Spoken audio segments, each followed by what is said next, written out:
Mister കുഞ്ഞുഞ്ഞിനോടൊരു കാര്യം പറയാനുണ്ട്. എന്താ കമല? അത് കുഞ്ഞുഞ്ഞിനോട് തനിച്ചാ.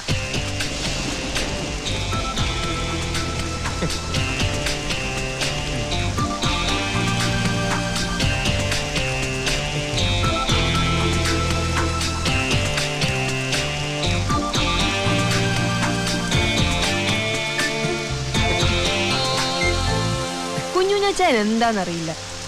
കമലയെ കാണുമ്പോ അന്ന് പറഞ്ഞ ആ ത്രില്ല് കുറേശ്ശെ പുറത്തേക്ക് വന്നു പോകുന്നു. അല്ലയോ കുഞ്ഞുഞ്ഞച്ചായ? എന്താ അത്? കമലയും ആ പഞ്ചാബി പെണ്ണിന്റെ ലിസ്റ്റിൽ പെടുത്തിയോ അച്ചായൻ? അടുക്കളയിൽ ഇറച്ചി മുറിക്കുന്ന കത്തിയത്. ഇനി ആ ത്രില്ലും കൊണ്ട് കമലയുടെ ഒക്കെ വന്നാ ഇതിയാൻ അച്ചായന്റെ പൊള്ളക്ക് ചുറ്റും. ഈ കമല കുഞ്ഞുഞ്ഞിതുവരെയും കാണാത്ത പുതിയൊരു തരം പെണ്ണ.